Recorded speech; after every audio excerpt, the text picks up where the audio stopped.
She was caught in a hotel with her ex at 2 a.m., claiming she was helping her sister move, but her receipts told the real story.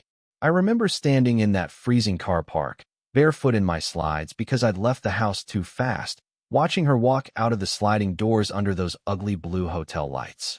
Her hair was a mess, like she'd been asleep, or yeah, she was wearing the same black hoodie she'd left the house in, but now it was zipped up all the way to her neck, and she had that guilty, hunched posture you get when you're hoping no one sees you.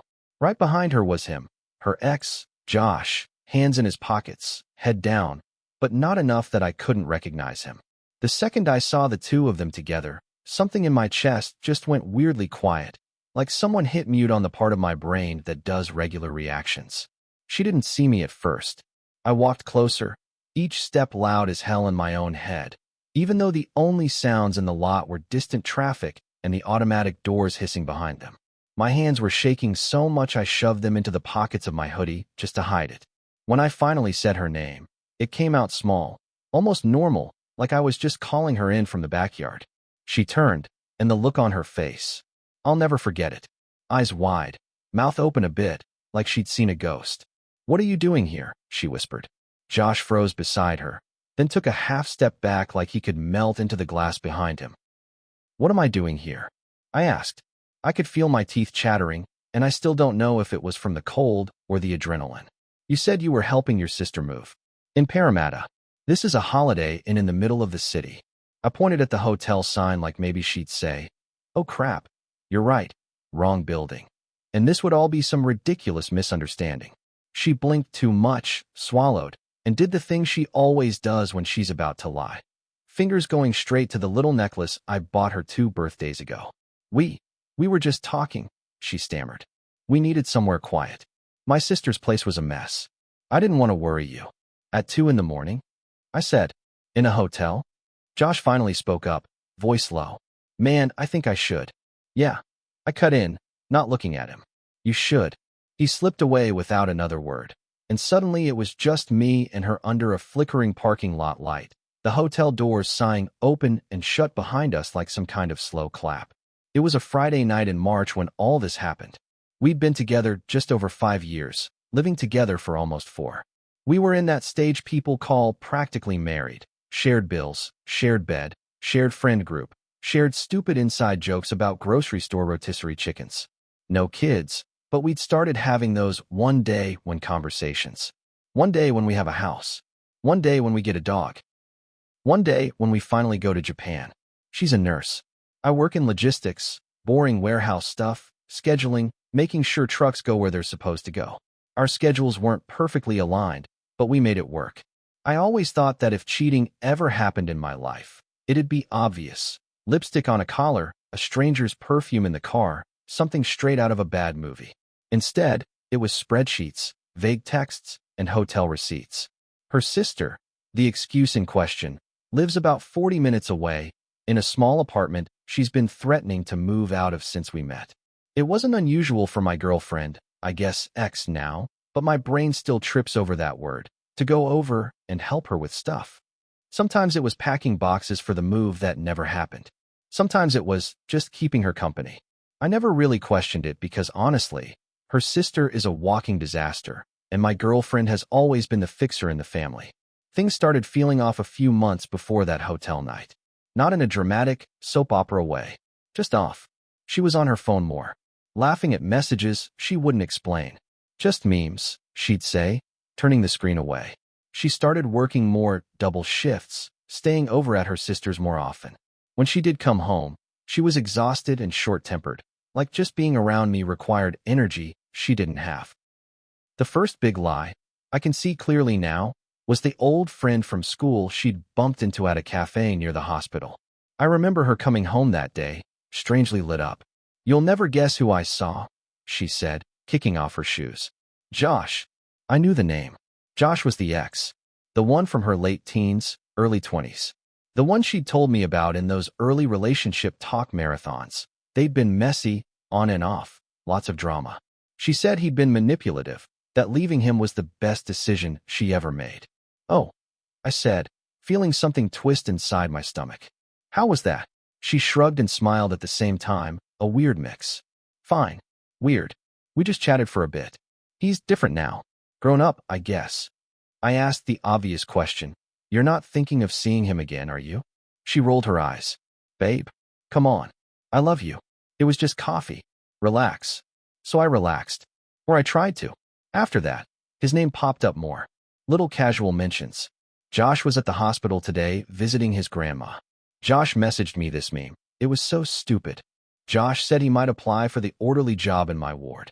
I fooled myself into thinking I was being mature by not making a big deal about it. I didn't want to be that guy. Controlling, jealous, insecure. Every time my gut clenched when she mentioned him, I told it to shut up. The week of the hotel incident, she was especially weird. Distracted, jumpy. Her phone might as well have been surgically attached to her hand.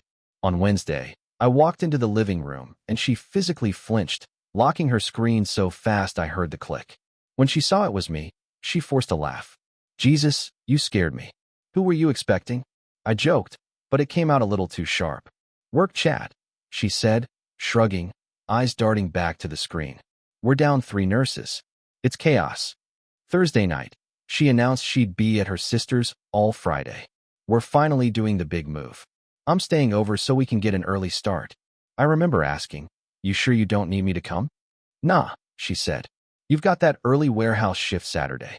It's fine. Besides, it's mostly clothes and boxes. Girl stuff. That Friday, my shift got canceled last minute. Some truck delay, rescheduling, whatever. I texted her around 8 p.m. Shift canceled. I can come help if you want. She replied, already on my way to my sister's. We're good though. Love you, Red Heart. Nothing about that really set off alarms in the moment. I ordered takeaway, put on some dumb action movie, and played games on my phone. Around 11, I noticed she hadn't replied to a meme I'd sent. Not like her, but I assumed she was busy. Around midnight, I got a text from her sister completely unrelated to anything, a TikTok link. I replied, how's the move going? Her sister sent back, what move? I stared at the screen.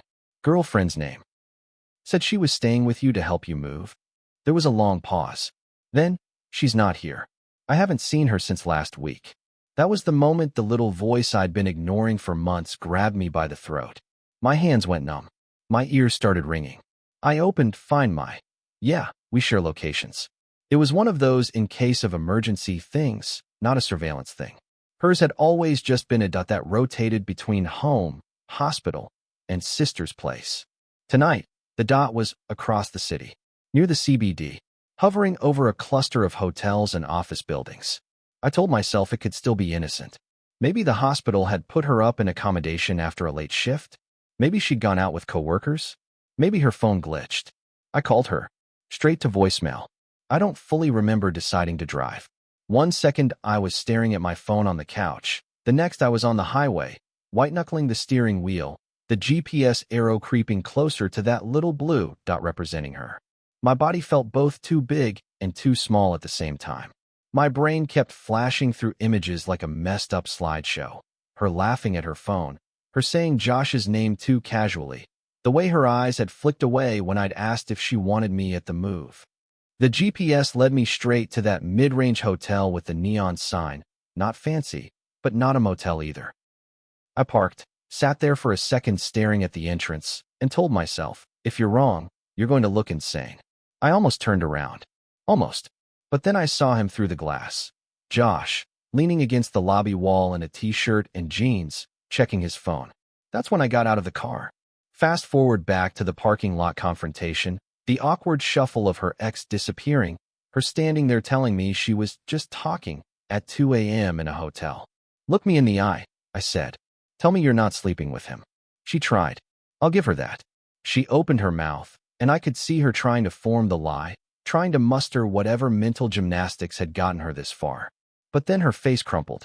She started crying in that ugly, gasping way where it's like your whole body is rejecting what's happening. I'm sorry, she choked out. It just happened. I actually laughed. People don't just happen into hotel rooms. We went home in separate cars. I don't remember most of that drive.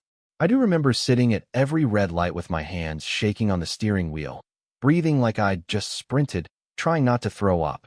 At the apartment, she followed me in, still crying. Please, she said. We need to talk. Yeah, I said. We really do. We sat at the dining table like we were about to go over our finances instead of our entire relationship. She kept reaching for my hand. I kept pulling it back like her fingers were hot. I didn't mean for it to go that far, she said. We started talking a few months ago. Just messages. I was stupid. I felt lonely. You were always tired, always working, and he was just there, saying the right things.